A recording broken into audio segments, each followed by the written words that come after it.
నా number record చేసుకోండి media మిత్రులు కూడా 7569441275. మరోసారి చెప్తాను 7569441275. ఈ నెంబర్తో మీరు ఏం చేయాలి? ఫోన్ చేయడం కాదు. 200 కోట్లు ఫోన్ చేస్తే నేను ఆన్సర్ చేయలేను కదా 200 దేశాల్లో. మీరు గ్రూప్ పెట్టాలి. ఎలా గ్రూప్ పెట్టాలో వినండి. నిజామాబాద్, సికింద్రాబాద్, నల్గొండ, వరంగల్, ముందు మీ నియోజకవర్గం పేరు రావాలి. ఆ తర్వాత మీ పేరు, తర్వాత నా పేరు, లేదా నిజామాబాద్ లేదా సికింద్రాబాద్ కేఏ పాల్, రవి, జాన్, ఇలా మీరు గ్రూపులు పెట్టి ఈ నెంబర్ నాకు అడ్మిన్ ఇస్తే నేను మీకు వారానికి 3 సార్లు టచ్లో ఉంటాను.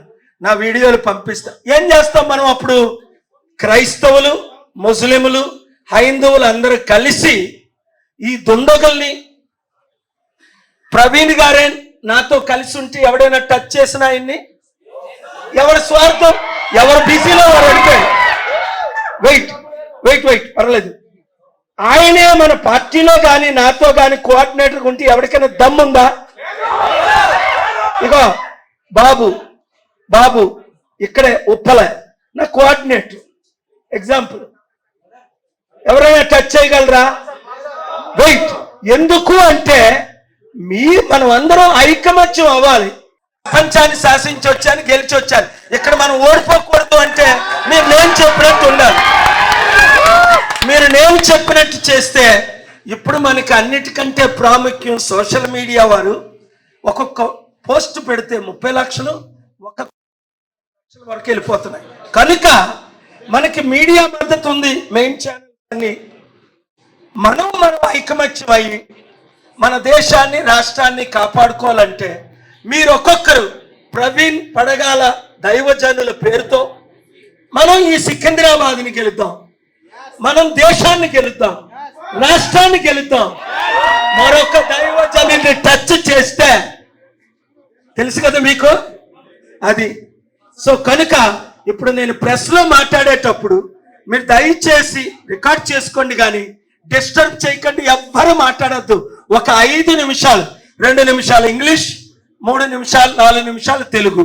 Thank you very much.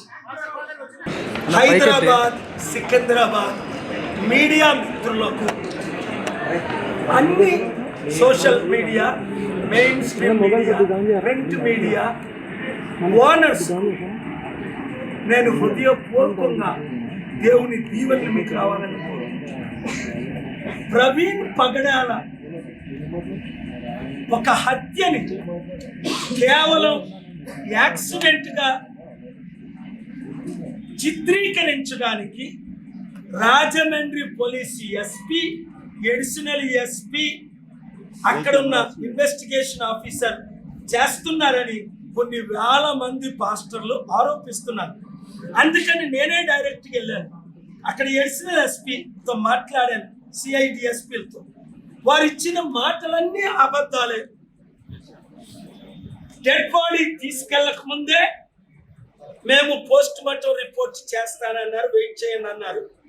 నేను అక్కడికి చేరినంత వరకు దాదాపు 38 గంటలు దైవజనుల్ని టెర్రరిస్టులాగా చూసి అధ్వానంగా లాఠీ చార్జీలు చేసిన వీడియో నా దగ్గర. ఒక దైవజనుడు ప్రవీణ్ పగడాల ప్రపంచంలో అనేక దేశాలు తిరిగి సువార్త ప్రకటించారు. ఆయన ఎవరు నాకు తెలియదు. 48 గంటల వరకు ఆయన పేరు వెళ్ళలేదు. కానీ ఒక దైవజనుని ఎంత దారుణంగా హత్య చేశారు, ఎవరు చేశారు, ఎందుకు చేశారని ఇన్వెస్టిగేషన్ చేస్తే అక్కడ ఒక పోలీస్ ఆఫీసరే చెప్పారు, ఇది హత్యనండి పాల్గారు, మీరు విడిచిపెడితే ఇది యాక్సిడెంట్ గా చిత్రీకరిస్తారు, నా పేరు తీసుకోకండి, అవసరమైతే సుప్రీంకోర్టు, హైకోర్టుకు వస్తాను, నా జాబ్ పోయినా పర్వాలేదు, మీరే న్యాయం చేయగలరు. ఒక సీనియర్ ఆఫీసర్, ఈ రోజు పోలీస్ ఆఫీసర్ నాకు చెప్పడం జరిగింది. మా ఇన్వెస్టిగేషన్ ప్రిలిమినరీ కంప్లీట్ అయ్యింది. పోస్ట్ మార్టం చేసిన తర్వాత ప్రపంచంలో ఎక్కడైనా 36 గంటలు పోస్ట్ మార్టం చేయకుండా ఉంటారా? మొదటి ఫెయిల్యూర్. క్రైమ్ సీన్ ని కాపాడకుండా ఉంటారా? రెండో ఫెయిల్యూర్. బాడీ మీద మోటార్ సైకిల్ వేస్తే అది చిత్రీకరణ కాదా? మూడో ఫెయిల్యూర్. అక్కడ రిపోర్ట్లన్నీ ముందు 12 గంటలు, రాత్రి 12కి అయితే మరలా వచ్చే రోజు మధ్యాహ్నం వరకు ఎందుకు పంచనామా రాయలేదు? 24 గంటలు ఎందుకు ఇన్వెస్టిగేషన్ సరిగ్గా చేయలేదు? ఫ్యామిలీ వచ్చినంత వరకు వెయిట్ చేస్తారా? పోలీసులకి చట్టాలు తెలీదా? ఇది సుమోటో కింద తీసుకోవాలని, ఇన్వెస్టిగేషన్ చేయాలని, క్రైమ్ సీన్ ని ప్రొటెక్ట్ చేయాలని, ఇవన్నీ కోర్టులో నేను నిరూపిస్తా. నేనే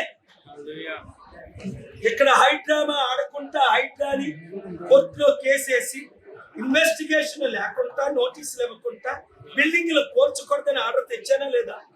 కామారెడ్డి రైతుల భూములు 1000 కోట్లు దోచుకోకుండా ఆర్డర్. సో ప్రస్తుతం మనతో పాటు అయితే రాజశేఖర్ గారు అయితే ఉన్నారు. సో నమస్తే అండి.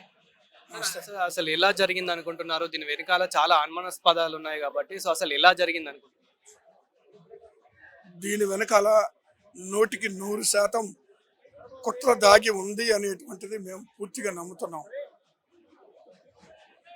క్రైస్తవ సమాజం మీద జరుగుతున్నటువంటి దాడి, ఈ పాస్టర్ గారి మీద, ఏదైతే ప్రవీణ్ పాస్టర్ గారి మీద జరిగినటువంటి మరి ఈ హత్య అనేటువంటిది, ఇది క్రైస్తవ సమాజాన్ని తుదముట్టించాలనేటువంటి ఆలోచనతోనే ఈ విధంగా భయభ్రాంతుల్ని చేయడానికే మరి పాస్టర్ గారిని ఖచ్చితంగా దీని వెనక కుట్ర ఉంది.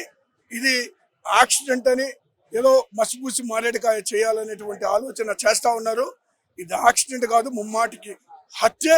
కాబట్టి దీనికి కూడా మేమే ఒకటే కోరుతా ఉన్నాం, సిబిఐ ఎంక్వైరీ వేయాలా, దోషుల్ని శిక్షించాలా. ఎందుకంటే ఆంధ్రప్రదేశ్లో మరి అక్కడ సనాతన ధర్మం పేరు మీద క్రైస్తవుల మీద దాడులు జరుగుతూ ఉన్నాయి. క్రైస్తవుల్ని తుదముట్టించేటువంటి ప్రయత్నం జరుగుతూ ఉంది.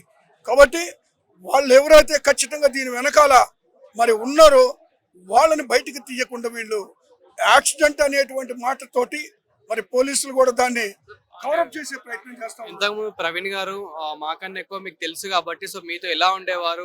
బయట కానివ్వండి, సో మీతో కానీ మాట్లాడినప్పుడు ఎలా ఉండేవారు? మాస్టర్ గారికి ఆయనకి ఉన్నటువంటి ప్రజా సంబంధాలు మామూలే కాదు. ఆయన అనేక సార్లు టీవీల్లో కానీ, డిబేట్లో మాట్లాడటం కానీ, టీవీలో ప్రసంగించడం కానీ, ఈ 2 రాష్ట్రాల్లో మరి పాస్టర్ గారు ప్రవీణ్ గారు తెలియనటువంటి వ్యక్తులు లేరు. మరి అలాంటి వ్యక్తి మీదే మరి ఈ విధమైనటువంటి దాడులు జరిగి మరి ఆయన చంపేస్తే సామాన్యుల పరిస్థితి ఏంటి, సామాన్యుల రక్షణ ఎక్కడ ఉంటుంది అనేటువంటిది ఆలోచించాల్సిన పరిస్థితి. ఎందుకంటే ఆంధ్రప్రదేశ్లో ఈ సనాతన ధర్మం పేరుతోటి అరాచకాలు జరుగుతూ ఉన్నాయి. ఈ అరాచకాలని అరికట్టాల్సినటువంటి అవసరం ఉంది. అందుకొరకే నేను వైఎస్ఆర్ కాంగ్రెస్ పార్టీ తరఫున మరి ఒక సిబిఐ ఎంక్వైరీ వేయాలని, దోషుల్ని కఠినంగా శిక్షించాలని నేను కోరుతా ఉన్నాను.